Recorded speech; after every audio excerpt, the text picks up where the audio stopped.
Hi, it's Helen Tarrant.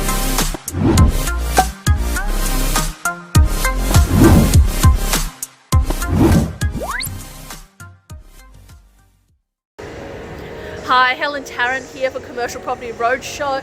I'm here in Ashley, LA, in Beverly Hills. So this is a Beverly Center, and I've just been through Macy's, and I'm going for a walk in the Westfield Center. Now, I wanted to visit this because this is actually a really great topic to talk about in terms of adding value to your commercial property. You see, Westfield here is totally different from Westfield back at home in Australia. They've actually spent about $300 million refurbishing the centre, making it more of a destination store. They know that retail has had its time and that people are no longer visiting to shop here, they're shopping online, but they're changing the retailers here. So it becomes a destination store. People visit here because they want to visit the gym here. So we've got behind there, we've got the Equinox gym. So, and we have Boxing Works here. I'm just going to go for a walk so we get to see some of the other brands. It's different from here as well. So you get to see that in this area, when you are looking at changing a mix, how that starts to draw people in. So they're looking for more urban, new types of brands that's going to bring people in, and therefore with traffic, the money comes in. Destination stores for a lot of their food, wine bars, again, that brings the people in. They have this little cute little display here. So they do a lot of different things. So here we've got just the different brands, and the feel is very different. It's very open. You've got department stores, you've got retailers that are open at different times, which again adds to the different atmosphere, brings people in at different times. We no longer have the same upmarket ones that we used to see at different places back in Westfield. So your big high-end brands are not here now. All of those are more eco-friendly. We're seeing more artistic brands and more unique culture that's built into the shopping center. So if you think about that and how that would apply to you, really think about how you can add value to your commercial property. So there's a couple of ways to actually start things, and a blank canvas is when you get a totally vacant property and you actually then refurbish it.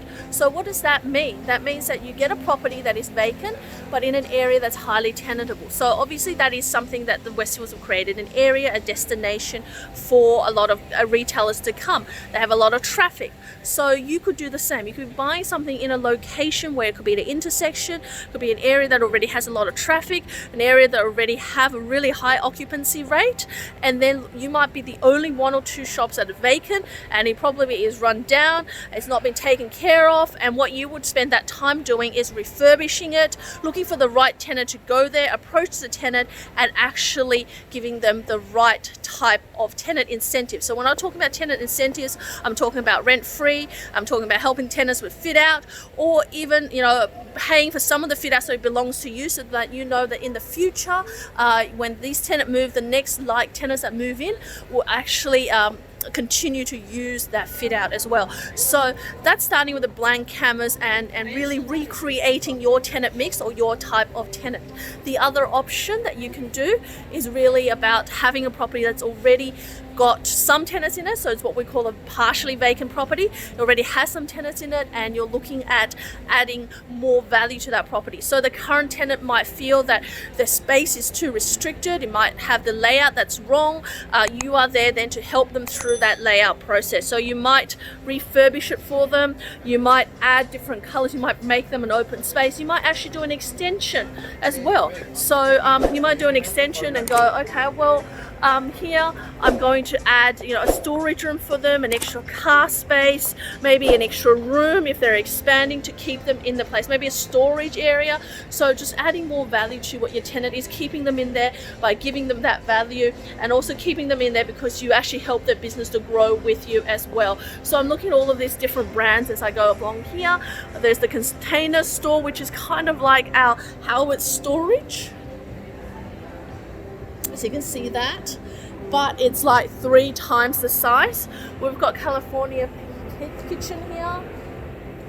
So we've got California Pizza Kitchen here. Over there we've got a cafe, which I'm going to walk over to. But it's just how about in an area where you can put together a balance of the type of tenant. So if you're looking at a partially vacant property, really look at the balance of the tenant and how you can make them want to stay for longer.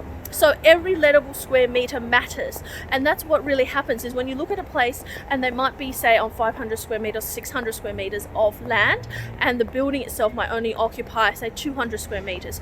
Well, how can you increase an extra 100 square meters of lettable area?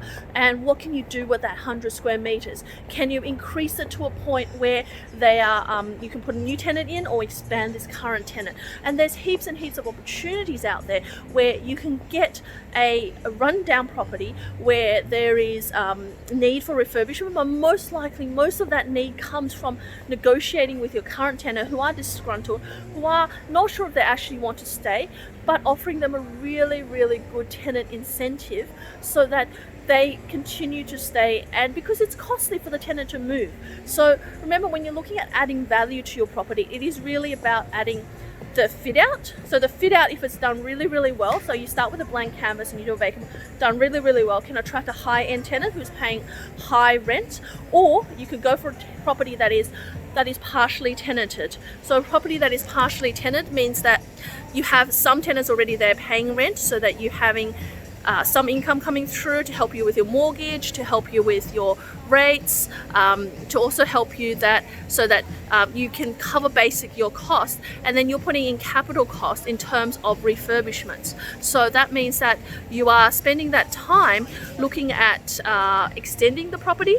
You're spending that time building additional lettable area. So that's where you really increase the lettable area. So that's when you're looking at an uplift property, adding value, that's where it comes in. And once you've got the tenants all full and you can get them to a premium rent, that's when you're looking at either strataing to sell or selling as a whole at a much lower rate, as in yield rate, so cap rate, than what you've bought it for. So, or you might have bought it based on the cap rate or the yield while it had the 2 tenants in there, but once you've added the 3rd tenant and the increase in the lettable area, you can then sell it back onto the market. That's where you make that immediate uplift.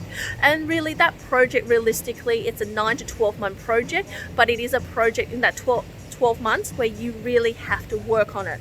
So that might require you to spend a good chunk of 3 to 6 months in the beginning working really hard on the refurbishments of it, and then spending the next 3 months heavily marketing to get a tenant, and then putting in the incentives to get them all aligned up. So it's not a set and forget. It's not something that if you're in an office and you're stuck behind a computer, or you've got to be in 9 to 5, that you can automatically do. You really got to make sure you have the time to be able to do it, because there's nothing worse than having an uplift property and then realizing that you can't really capitalize on it. Because if you can't capitalize on it, there's no point starting the project. So for those of you who are thinking you want the cash flow, but you also love the uplift, just be aware that that is actually 2 different strategies.